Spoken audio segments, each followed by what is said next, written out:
Hello Philippines and hello world! Another day, another vlog. At heto nga at dumating na ang matagal na hinihintay ng aking anak, ang graduation day. Kaya nung umaga nga super excited siya, hindi na nga siya sumama sa akin. Okay lang kasi nga araw niya to para mapagpahinga naman, nakakaloka.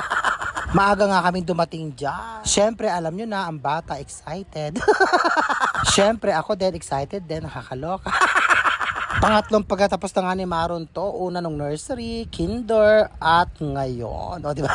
Masarap sa pakiramdam na pagtatapos ko si Maron. At sana makatapos siya hanggang kolehiyo. Ay, kung sinasabi sa kanya na ipagdasal niya ako, nabigyan ako ni God ng lakas ng katawan. Para magampanan ko yung tungkulin ko sa kanya, sa pamilya ko, at sa mga pasyente ko, syempre. Diyos ko Lord, yung pagkainit-init nga dyan. Nag-uupis sa luto. Wow na daw. At heto nga, tagkita-kita na sila ng mga classmate niya at mga kaibigan niya. Mr. Friendship yata ang anak ko. Eh, ba't ba ganun? Wala na akong masabi, nakakaloka. Nablangko na yata ako. Eh, paano na pagkainit-init kanina? Na-drain na yata yung utak ko, nakakaloka. Hindi na ako mag-voice over kasi okay naman. Panoorin niyo naman hanggang dulo, nakakaloka. Sandali nga, isisingit ko nga muna to para may kuha naman ako dito, nakakaloka. Baka sabihin niyo si Maro na lang lagi ang kinukuhanan ko, di ba? Magmaganda naman, di ba? Kahit na pagkainit-init. Tugnas ang make-up song, nakakaloka. After ni Martin, Francen, Ivan, Bilalen, Kevin, Martin, Raymond, Martin, Samuel, Jamin, Baby, Erwin, John. Anak mo na, mamaya ka na namin. Samuel.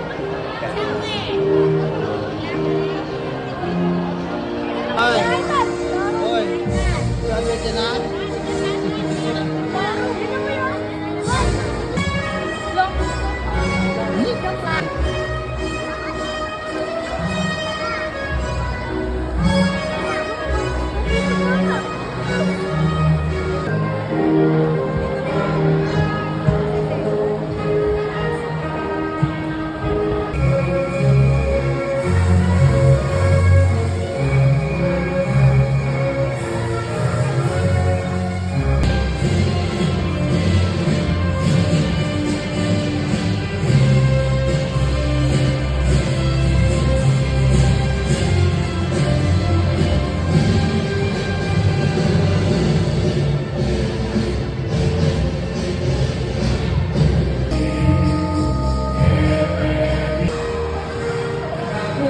Hirap na.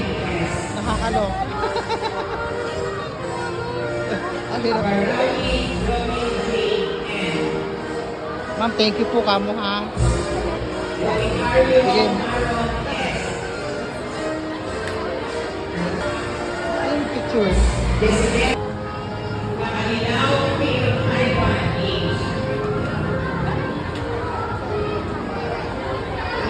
Pagkati kami sa pama, doble po o triple po ang paghihirap ng inyo.